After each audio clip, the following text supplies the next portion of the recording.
Let me see. Are we ready, everybody? Are we ready? No, I was just asking. Are we ready? Should we start? Okay.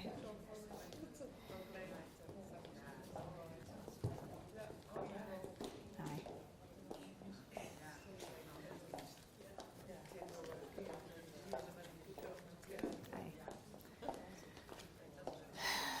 All right. Okay. Yeah. All right. Good morning, everyone. Good morning. I just really wanted to say thank you so much for showing up. And so on behalf of our panelists, thank you, thank you, thank you. They say that 80% of success is just showing up. So I just really want to applaud you for showing up today. That's all. You already made the first step of taking the first step of success. So what I want you to do is turn to your neighbor, to your left or to your right, give them a high five and say, thank you for showing up today. Yes. And then I want you to turn to your other neighbor, to your left or your right, and say, you know what, success looks great on you.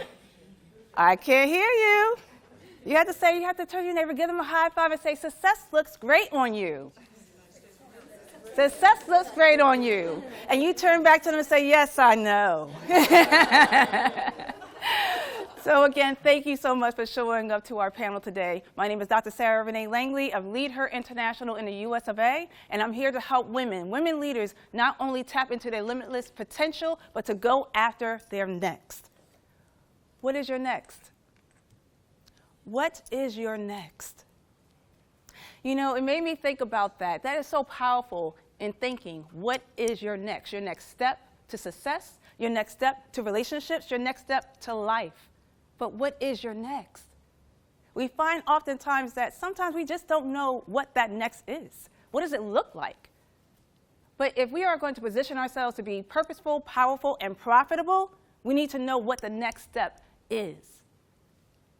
In regards to success and being influential, we have to think about three things. We have to make sure that we are consistent, and in no particular order. We have to make sure we're consistent in what we're doing. We have to know exactly what it is, what steps we need to take, and work at it and be consistent in it. We also have to make sure that we're confident. Oftentimes, we're not confident in who we are, who we were born to be. We have to know and own our power. We have to own our significance. See, those are the tips to success. And also, with the late, great Dr. Wayne Dyer, who ever heard of him before? Raise your hands. I just want to share a bit with you about him. He talked about our limitless potential. And he said that success isn't about just obtaining things or being great, and that's what makes you successful. But he said it's about showing up in success. When you own who you are, and you know and confidently and stand on that, you show up. Success shows up. And that's exactly what I see in this room today. What was interesting was that I had played small oftentimes. I didn't stand in my power. I wasn't confident. I wasn't consistent. I wasn't concise, which is the third. Make sure that you're concise.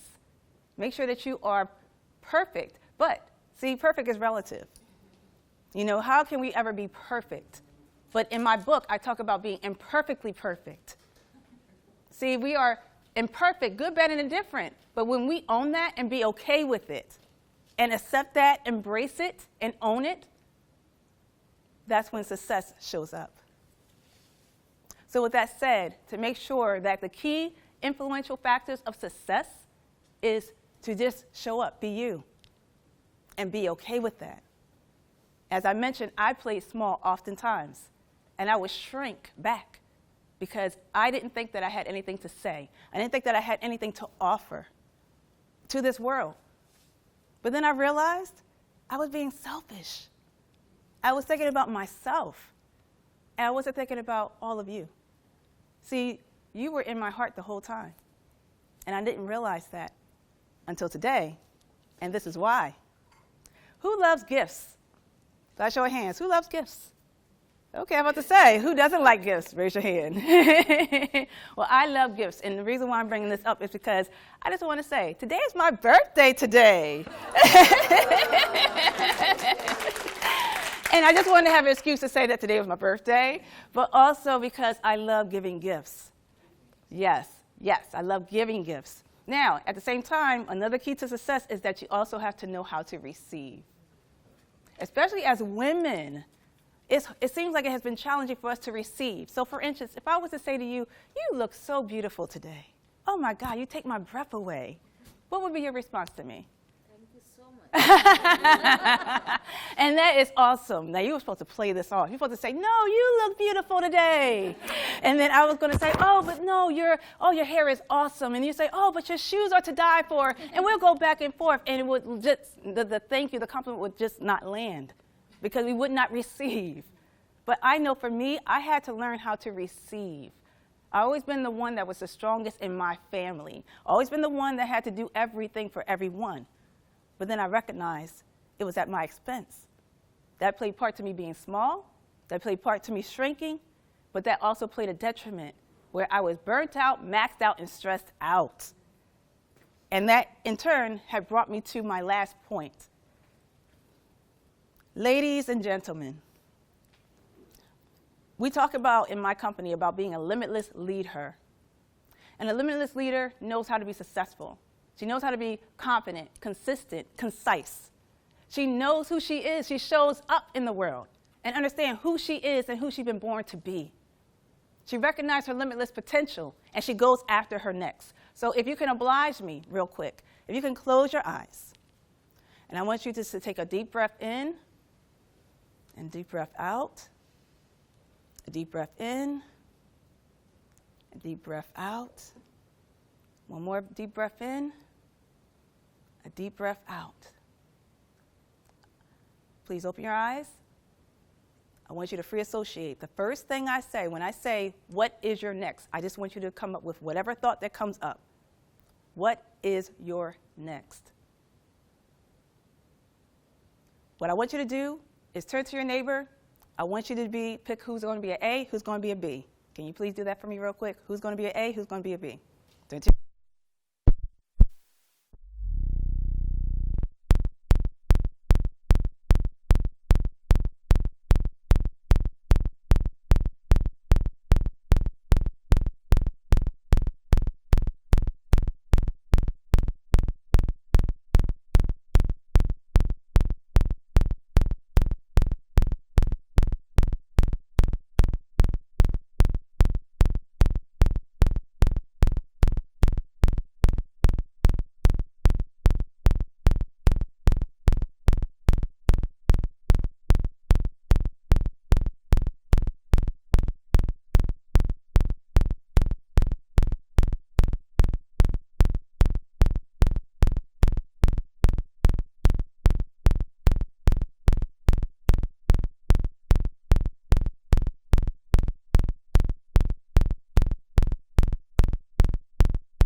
300 meter in the sea. There is a kind of watch to count the number of steps you do in one day. There is all kind of watch, but there is no watch that symbolizes the value of time for women. And when I was working for Omega, thank you, monsieur, that you are here. There is only one, but a great one, I hope so. And I was working for Omega, and we had a big table with all the boss. And I was the only woman with a high level. And the men, when they arrived, they took the watch in front of them and were controlling the time. They need to control the time. And the women, they don't control. We are out of control for time. It is just something to accept.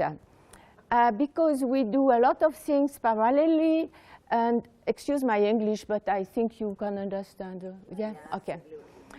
And observing those men, great men, you see, I said, okay, really, there is a difference between men and women regarding the time, the value of time, the way we live time. And traveling all over the world, I could see everywhere I go, if you see European people, especially Swiss people, with the time. 5 minutes is 5 minutes. 10 minutes is 10 minutes. But if you go in Africa, it completely changed. Everywhere you go, there is yes, in 10 minutes, so you wait for 1 hour, 2 hours, okay, finished. But when you speak to women in Africa and to men in Africa, it is the same. Men say, oh, women, they have no idea about time. And when you speak to women, they say exactly the same that we say. So doing that job, I thought, I have to find what means time for women. What is time for women? And I began to ask them, and perhaps I will tell you the result, so you can just say if you agree with me. The result was time is life. If I spend 15 minutes, I should not spend more than 15 minutes with you. You have given me 15 minutes of your time, and I have given you 15 minutes of my time. Time is life. We live together. Time is life. So the idea was I want to create a watch for women. That means time is life, the value we share. And all over the world, women care for life. Men too. When I say, you see, there is only 2 men, 3 men, so, but probably men who already love women, and I hope so. I will say love in the right way, you see. and now I have forgotten what I was wanting to say. You see, I like to speak and I like to tell story. And so, bon, qu'est-ce que j'en étais que... Enfin, bon, alors I begin again, so you can't. Alors the idea was I want to symbolize, I want to create a life that symbolizes the value of time for women. In the center is life. We create life. Ah, yes, it was there. We create life. We care for life. We organize life. We do all these things that make life easier, nicer, more beautiful. Even my husband say, when you are not there, I don't need all these things. I take cheese and bread, and it's okay. But when I am there, he very much enjoy what I cook for him. And the other thing is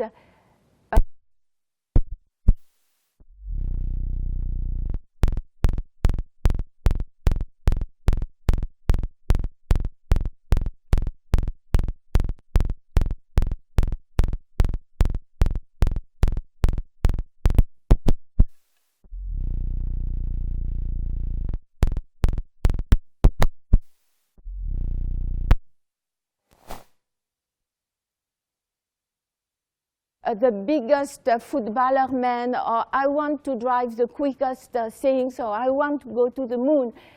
Girls, they very seldom say things like that. And speaking with women, I like to speak with women, also with men. Okay, sure. Don't worry. In the train, in the plane, in the bus, everywhere. And something that is very important for us is spirituality. Spirituality not only with, connected with religion, but spirituality in the whole concept of spirituality. So I decided one day to create a watch that symbolized life, harmony, and spirituality.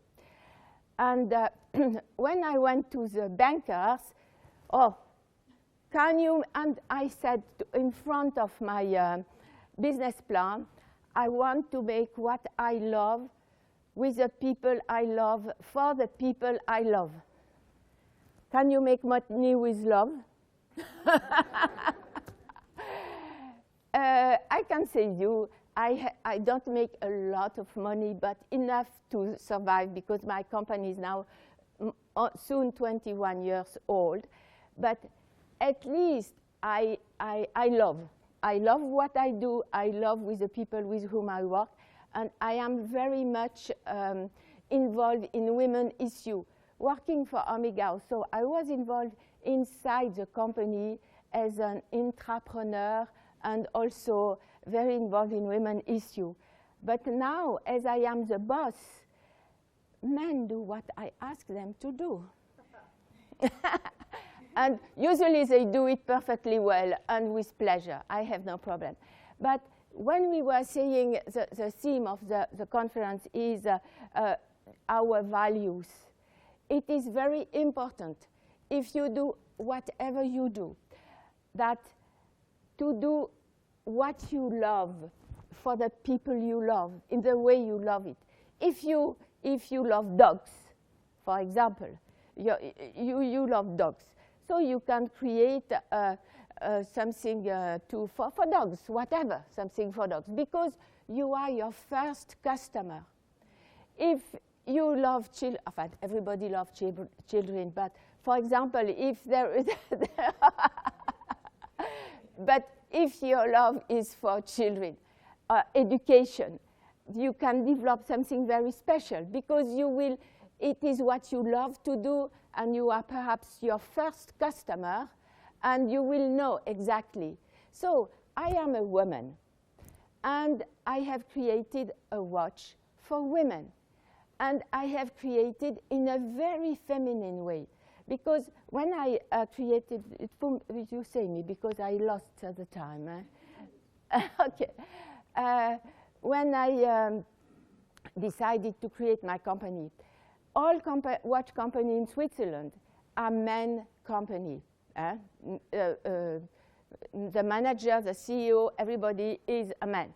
Sometimes there is a woman, she's the wife or the sister. She's good, she's very good, but nobody knows about her.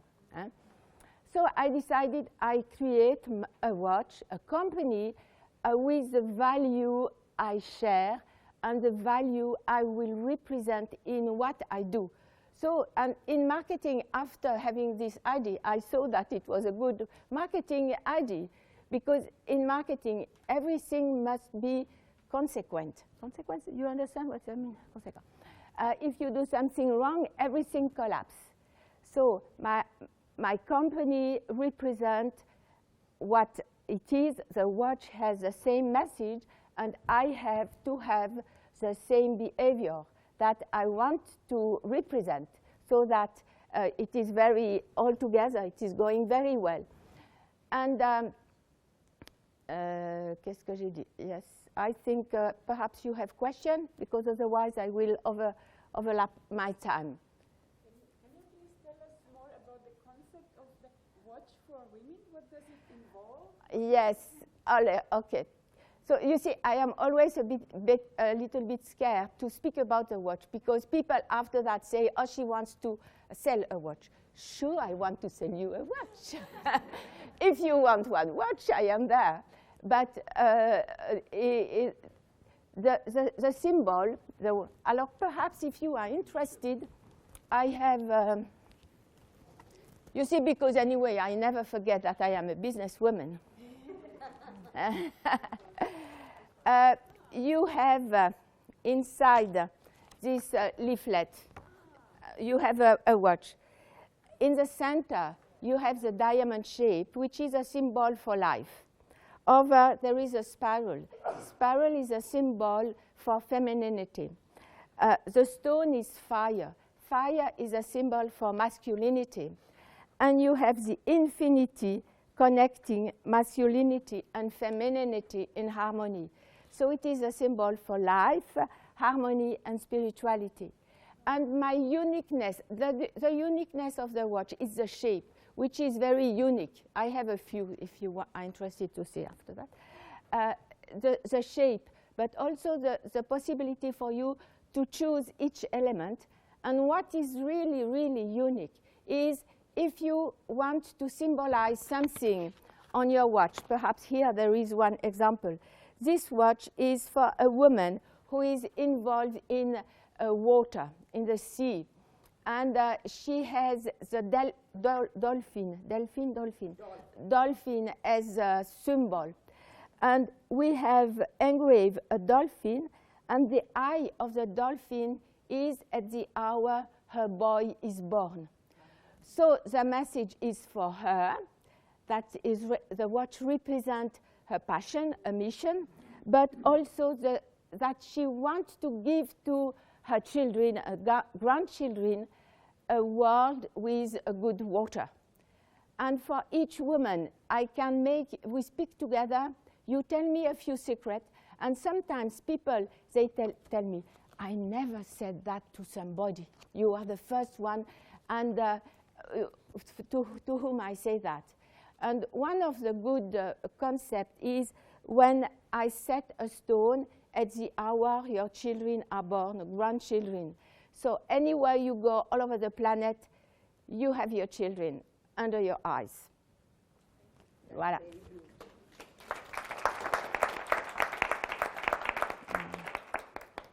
Is values and influential factors that determine success of female leaders? Well, that's quite a sentence. When you think of the female leaders, what names come up first? Are there any names of people? Excuse me? Michelle Obama?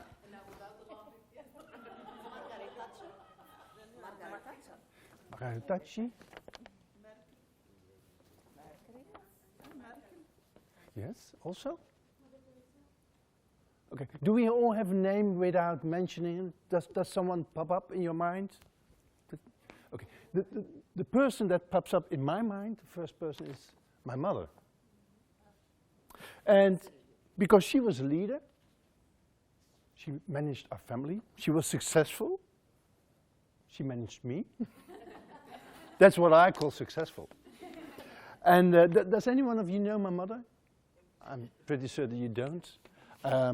That's good, because I'm going to share some very nasty things about very nice things about my mother, and I wouldn't want you to go and tell her. I prefer to tell her myself.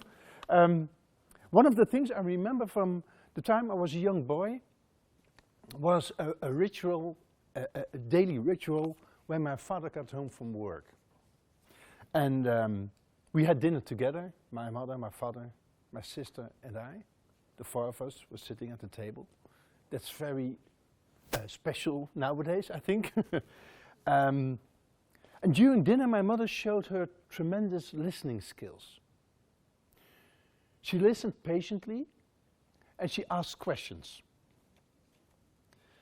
And my father told his stories, and my mother listened patiently to what my father was telling.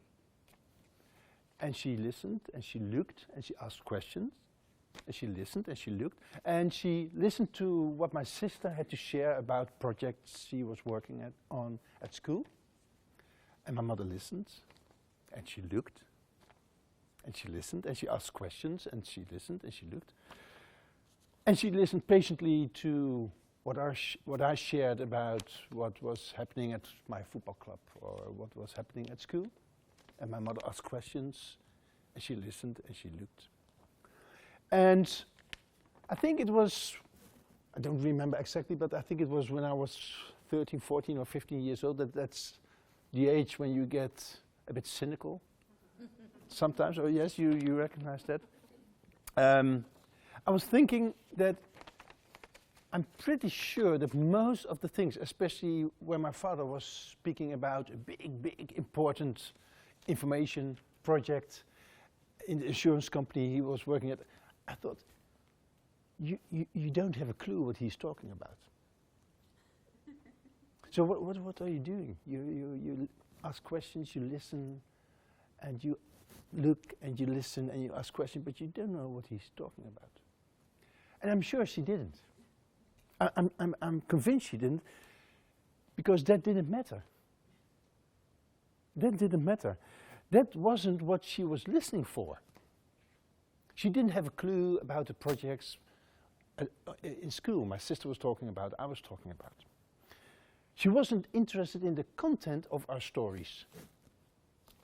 She was interested in how my father was feeling about it, and how my sister was feeling about how I was feeling about it. And she used her most powerful instruments, her ears and her eyes. By listening, she wasn't collecting information, deeper knowledge about what we were doing. She got to know what we were thinking, and what we were feeling, and what we needed. That was what it was all about for her. By asking questions, listening and looking at us, watching us, she got exactly what she needed to be a good mother. What she needed. And by listening, it was mentioned before, by listening she gave us the most important thing she could give us, her full attention. Later in business life, I found I've been working in communications and marketing past 30 years, and I found out that it were again women who were the best listeners, not men, to be honest. And in the most recent years, it has shown, and you know, it has shown that companies who get the highest ratings from their employees and from their customers are the ones who listen to their employees and to their customers. Really listen. And those two appear to be closely related. Happy employees make happy customers. And that's why more and more companies conduct, I apologize for the business term of voice of the customer programs, in which they continuously listen to what their customers think, feel and need. And how come listening is such a powerful instrument? There's a lot of scientific research, and I quote a couple of them. In The Science of Mother Love, I like that very much, of Corey Young, The Science of Mother Love, it is said, scientific evidence shows that the way babies are cared for by their mothers will determine not only their emotional development, but the biological development of the child's brain and central nervous system as well. Yeah. So I translate this as giving attention creates a different person, physically. In his book, Love Your Patients, Dr. Scott Louis Deering of the University of Michigan says, scientific research shows that besides traditional medical care, it is real personal patient care, love, respect and humility that relates directly to patient satisfaction and patient behavior. Patients get better faster. If any one of you has seen Patch Adams, the movie Patch Adams, this is what the movie is about. Malcolm Gladwell wrote Blink, And he writes about a research that has been conducted by American insurance company to see if there's a relationship between the patient-doctor relationship and the chances that the doctor is being sued by a patient. And the conclusion is the likelihood of a doctor being sued by a patient is not tied to how many mistakes the doctor has made, but to whether the doctor's patients feel cared for, listened to, and treated with respect. Basically, when it comes down to it, patients don't sue doctors they like. I want to come to a conclusion. I believe women have developed much better listening skills than us men. During my marriage, I have been a useless listener. It would be too easy to use my single-sided deafness as an excuse for that. When my dear ex-wife told me something and she stopped talking, I knew that she was going to ask me, "Are you listening?" And when I said yes, she said, "What did I say?" All men. Just checking. You recognize this, don't you? Yeah, all of us. Oh. And at that moment, I could instantly reproduce the last sentence she had said. Literally. I had developed a sort of buffer, a cache memory.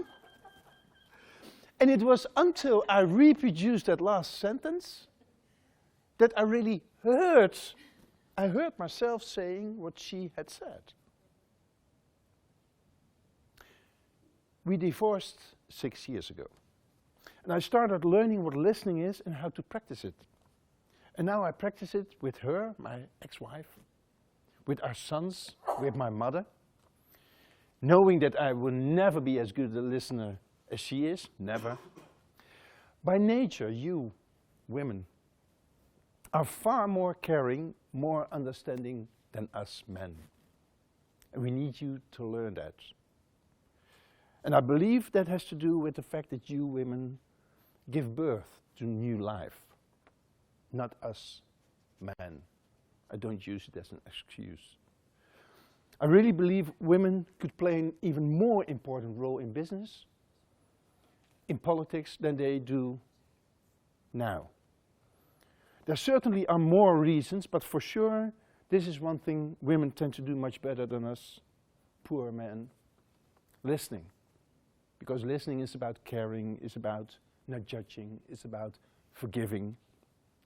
We men are not very good in that. And we can practice this in daily personal life, in daily business life, in daily political life. That's magic. Because people start to heal the moment they feel heard. Thank you. Thank you. So I come from India, which is a fantastic thing that ever happened to me, which I realized only very recently. I come from India, I grew up in India, did my graduation, just simple, boring stuff. So I'm not an entrepreneur, just a very regular person. And then I moved out of India, went to different places because I only recently realized I'm an explorer. That's why I was going to all these different places and just gained different experience. But it didn't start there, obviously. Coming from India is not that easy as a woman, especially because of your own family. And my family is nice, that's great, but we also follow the tradition, which is, hey, fine, get your education, get married at an early age. And I was a bit of a rebel, so I didn't really get all of this. I didn't really get why I needed to study and get married. So I used to do some also very rebellious things. For example, when I was 19 years old, I had to get this picture in a sari that you kind of give around for your arranged wedding. It was a hideous thing to do. So I called up a friend from Delhi, hey, can you just say something and I'll come running to Delhi. So I ran away from home at that age to save myself. But a lot of things helped along the way. One was I was always questioning the status quo. I didn't know why. It just didn't connect for me. It just didn't connect that I had to pay dowry to someone to get married to me. I find that very strange logic. So it was just not logical. Why do I pay someone to get married to me? I mean, yeah, love is very important, as Giselle said.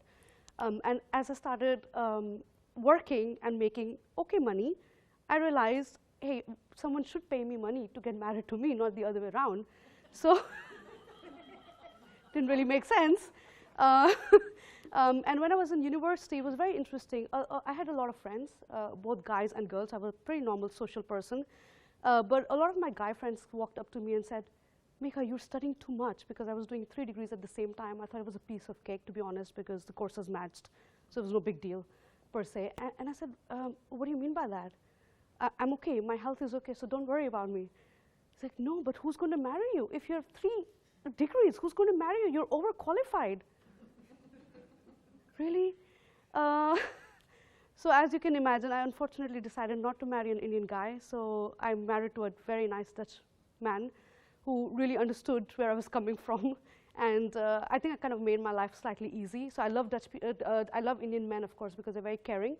And they're very emotional, which Dutch people sometimes don't show those emotions.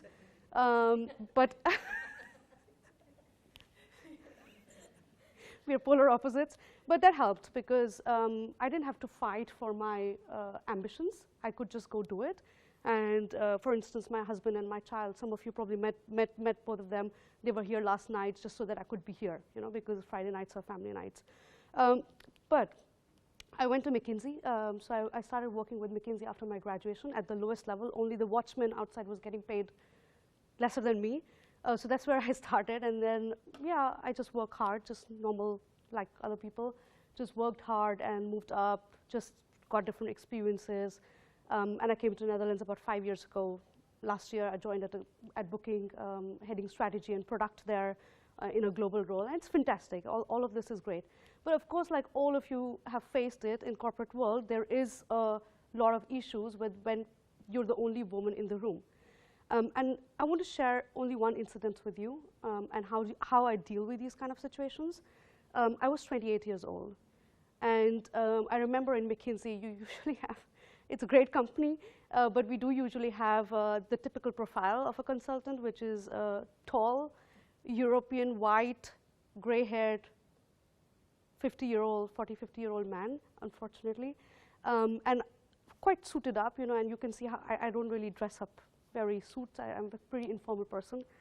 And we had a meeting with, I think we were 30 of us in the room. We were all experts in our field. And I entered the room, and it was only 29 other people were all of these profiles. And I'm a little short, I'm brown. I'm a woman. I'm pretty young. So it was a bit intimidating for me. And I realized, oh shit, I don't know, do I really deserve to be in this room? I had to literally step out. Luckily, I was early. I always go early to my meetings to just sense the energy in the room. So I stepped out, and I did a little exercise. We had a very nice rooftop overlooking the Amstel. So I do the aura exercise, which means that I literally can look up and I can increase my aura. So right now standing, I can increase the aura, which means if I am here, right now my aura is just here. But I can mentally start increasing my aura in this room. I can increase. I'm increasing. I'm increasing more. And now the whole room has my aura. And I do this exercise usually with open spaces. So it could be a window looking out at open spaces. And that helps a lot. Then I realized mentally, there is a reason I'm in this room. I started working at the age of 11. I first did my music and math and all that stuff. So I have equal decades of experience as these people in the room, even though I'm young. And it helps to do these exercises, and then I step back in, and I make sure that I'm right in the middle of the table. I'm never sitting next to the coffee table, because sometimes I realize men do expect you to serve coffee. I find it still very strange. But I also don't care, So I'm very open to saying, please go help yourself. And I don't really care what people are judging about me. I just don't care. I couldn't care less. I mean, I'm not standing for elections, so I don't have to be liked. I'm never politically correct. I'm always trying to be correct, not politically correct. So it doesn't matter, you know, just listening to myself, at least that helped me a lot. And obviously humor is super important, just being yourself. So that's, I think, whoop. Yeah, and I have a watch which counts steps, by the way. So I was just counting my steps, you know, here, so yeah. But thank you. We do have a couple of minutes for some questions, if you have any questions. You are my little sister. We love each other. Any questions from anyone?